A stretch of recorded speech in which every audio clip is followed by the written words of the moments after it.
வணக்கம். மிதுன ராசிக்காரர்களுக்கான ஒரு சூப்பரான அப்டேட்டோட தான் இன்னைக்கு நாம வந்திருக்கோம். 2026 ஜூன் மாசம் நடக்க போற குரு பெயர்ச்சி உங்களுக்கு என்னென்ன பலன்களை தரப்போகுதுன்னு மூலக்கட்டுரைகள்ல இருந்து முழுமையா எந்த சார்பும் இல்லாம அலச போறோம். வாங்க நேரடியா விஷயத்துக்குள்ள போயிடலாம். மூலக்கட்டுரையில பயன்படுத்திருக்கிற வார்த்தைகளை கவனிச்சிங்களா? பொற்காலம், அப்புறம் அசுர வளர்ச்சி கேட்கவே ரொம்ப நல்லா இருக்குல்ல. நம்ம பேங்க் பேலன்ஸ் அசுர வளர்ச்சி அடைஞ்சா யாருக்கு தான் பிடிக்காது சொல்லுங்க. எடுத்த உடனேயே ஒரு பெரிய பாசிட்டிவ் எனர்ஜியை கொடுக்குற இந்த வார்த்தைகள் மிதுன ராசிக்கு ஒரு மிகப்பெரிய டர்னிங் பாயிண்ட் வரப்போகுதுங்கிறத உணர்த்துது. அது எப்படின்னு டீட்டெயிலா பார்க்கலாம். சரி, நாம இன்னைக்கு என்னென்ன பார்க்க போறோம்னு ஒரு குயிக் ஓவர்வியூ பார்த்துடலாம். முதலாவது குரு பெயர்ச்சி நிகழ்வு. ரெண்டாவது உங்களுடைய நிதி மற்றும் தொழில் வளர்ச்சி. மூணாவது குடும்பம் மற்றும் ஆரோக்கியம். நாலாவது கல்வி மற்றும் ஆன்மீகம். கடைசியா பாரம்பரிய பரிகாரங்கள். இதுதான் நம்மோட ரூட் மேப். ஓகே, முதல்ல இந்த குரூப் பயிற்சி நிகழ்வை பத்தின அடிப்படை விவரங்களை தெரிஞ்சுக்கலாம். உங்க கேலண்டர்ல குறிச்சு வச்சுக்க வேண்டிய முக்கியமான நாள் இதுதான். ஜூன் 2, 2026. இந்த தேதியில தான் இந்த மாபெரும் கிரக மாற்றம் நிகழப்போகுதுன்னு மூலக்கட்டுரை மிக துல்லியமா சொல்லுது. மிதுன ராசிக்கு ஒரு புது சாப்டர் ஆரம்பிக்கிற நாள் இதுன்னு கூட சொல்லலாம். ஜோதிடத்துல இந்த நிகழ்வு ஏன் இவ்ளோ ஸ்பெஷல் தெரியுமா? இதுக்கு காரணம் குரு பகவான் அடையப்போற உச்சம் நிலை. மிதுன ராசிக்கு 2ஆம் இடமான கடகராசில குரு பகவான் தன்னோட முழு பவரோட, அதாவது உச்ச நிலையில பிரவேசிக்கிறார். ஒரு கிரகம் உச்சம் அடையுதுன்னா அது தன்னோட மேக்சிமம் எனர்ஜியை கொடுக்கும்னு அர்த்தம். 2ஆம் இடங்கிறது பணம், வாக்கு, குடும்பம் இதையெல்லாம் குறிக்கிற இடம். அங்க போய் குரு உச்சமடைறதுனால தான் நாம முதல்ல பார்த்த அந்த பொற்காலம் அப்படிங்கிற கணிப்பு உருவாயிருக்கு. அடுத்து எல்லாருமே ரொம்ப ஆர்வமா காத்துட்டு இருக்கிற நிதி மற்றும் தொழில் வளர்ச்சி எப்படி இருக்குன்னு பார்க்கலாம்.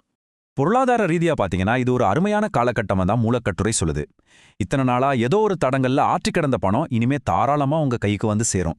சும்மா பணம் வரது மட்டும் கிடையாதுங்க, அதை உங்களால சேமிக்கவும் முடியும். நீங்க பண்ற புது முதலீடுகள் எல்லாமே உங்களுக்கு நல்ல லாபத்தை அள்ளி கொடுக்கும். மொத்தத்துல பொருளாதார தடைகள் எல்லாம் விலகி ஒரு ஸ்மூத்தான பணப்புழக்கம் இருக்கும்னு உறுதியா சொல்லப்பட்டிருக்கு. வேலைக்கு போறவங்க, சொந்தமா பிசினஸ் பண்றவங்க, இந்த 2 தரப்புக்கும் கிடைக்க போற பலன்களை கட்டோல ரொம்ப தெளிவா பிரிச்சு சொல்லியிருக்கு. உத்தியோகத்துல இருக்கிறவங்களுக்கு ப்ரமோஷன், இன்கிரிமெண்ட், பாஸ் கிட்ட இருந்து நல்ல பேரு இதெல்லாம் கிடைக்கும். சரி, வியாபாரிகளுக்கு என்ன ஸ்பெஷல்னு பாத்தீங்கன்னா அவங்களுக்கு ஒரு பெரிய பிளஸ் கிடைக்க போகுது. அதுதான் அவங்களோட வாக்கு உண்மை, அதாவது அவங்களோட பேச்சாற்றல். நீங்க பேசுற விதத்தாலே கஸ்டமர்ஸ் மத்தியில ஒரு நல்ல இமேஜ் கிரியேட் ஆகும். புது கான்ட்ராக்ட்ஸ் ரொம்ப ஈஸியா கிடைக்கும்னு சோர்ஸ்ல அடிச்சு சொல்லியிருக்காங்க. ஃபைனான்ஸை பத்தி பார்த்துட்டோம். அடுத்து குடும்ப வாழ்க்கை மற்றும் ஆரோக்கியம் சம்பந்தமான கணிப்புகளுக்குள்ள போகலாம். குடும்ப வாழ்க்கையை பொறுத்த வரைக்கும் ஒரு ரொம்ப ஹாப்பியான ஃபேஸ் ஆரம்பிக்க போகுது. ரொம்ப நாளா தள்ளி போயிட்டு இருந்த கல்யாண பேச்சுவார்த்தைகள் இனிதே கைகூடும். வீட்ல சுப நிகழ்ச்சிகள் நடக்கும். ஒரு பாசிட்டிவ் வைப் எப்பவுமே இருக்கும். இதுல ரொம்ப முக்கியமான, பலருக்கும் ரிலீஃப் தரக்கூடிய ஒரு விஷயம் என்னன்னா, குருவோட பார்வையால உங்களோட பழைய கடன்கள் எல்லாம் படிப்படியா அடைக்கப்படும்னு சொல்லப்பட்டிருக்கு. கடன் பிரச்சனை தீர்ந்து நிம்மதி பறக்குங்கிறது ஒரு பெரிய ஆறுதலான விஷயம் தானே. இப்படி வரிசையா நல்ல விஷயங்களை சொல்லிட்டு வர மூலக்கட்டுரை ஒரு இடத்துல மட்டும் ஒரு சின்ன அலர்ட்டை கொடுக்குது. அது என்னன்னா, ஆரோக்கியத்துல கூடுதல் கவனம் தேவை. எல்லாம் நல்லா தானே போயிட்டு இருக்குன்னு சொல்லிட்டு நம்ம உடம்ப நம்ம கொஞ்சம் கூட அலட்சியப்படுத்தக்கூடாது அப்படிங்கிறத இது ரொம்ப ஸ்ட்ராங்கா வார்ன் பண்ணுது. ஹெல்த் விஷயத்துல என்ன மாதிரி கவனம் செலுத்தணும்னு கட்டுரை 2 சிம்பிளான விஷயங்களை சஜஸ்ட் பண்ணுது. முதல் விஷயம் சரியான உணவு பழக்கம். 2வது ரொம்ப முக்கியமானது சரியான சீரான தூக்கம். இந்த 2 பேசிக் விஷயங்களை நம்ம கரெக்டா ஃபாலோ பண்ணாலே வரக்கூடிய சின்ன சின்ன உடல்நல பிரச்சனைகளை நம்ம ஈஸியா தவிர்த்திட முடியும். அடுத்ததா கல்வி மற்றும் ஆன்மீக விஷயங்கள்ல மிதுன ராசிக்காரர்களுக்கான பலன்கள் எப்படி இருக்குன்னு தெரிஞ்சுக்கலாம். ஸ்டூடெண்ட்ஸ் அப்புறம் ஆன்மீகத்துல ஈடுபாடு உள்ளவங்க, இவங்க 2 பேருக்கும் ரிசல்ட் கொஞ்சம் வித்தியாசமா இருக்கு. ஸ்டூடெண்ட்ஸை பொறுத்த வரைக்கும் இது ஜஸ்ட் லைக் தாட்னு சக்சஸ் கிடைக்கிற டைம் கிடையாது. ரொம்ப ஸ்ட்ரிக்டா ஃபோக்கஸ் பண்ணி ஹார்ட் ஒர்க் பண்ணா மட்டும்தான் எக்ஸாம்ல சூப்பரான மார்க்ஸ் ஸ்கோர் பண்ண முடியும். இன்னொரு பக்கம் ஆன்மீக விஷயங்கள்ல ஈடுபாடு உள்ளவங்களுக்கு ஆட்டோமேட்டிக்கா அந்த பக்தி, தியானம் மேலெல்லாம் ஆர்வம் அதிகரிக்கும். இதனால அவங்களுக்கு ஒரு டீப்பான மன அமைதி கிடைக்கும்னு கட்டுரை சுட்டி காட்டுது. நம்ம அலசலோட கடைசி பகுதிக்கு வந்துட்டோம். பாரம்பரிய பரிகாரங்கள் மற்றும் வழிபாடு. இந்த குரு பெயர்ச்சியோட நல்ல பலன்களை நாம முழுமையா ரிசீவ் பண்றதுக்கு ஒரு 2 சிம்பிளான பாரம்பரிய வழிபாட்டு முறைகளை கட்டுரை ரெக்கமெண்ட் பண்ணுது. முதல் ஸ்டெப் என்னன்னா, ஒவ்வொரு வியாழக்கிழமையும் மிஸ் பண்ணாம குரு பகவான தரிசனம் பண்றது. 2வது தட்சிணாமூர்த்தி சாமிக்கு மஞ்சள் நிற ஆடை சாற்றுவது.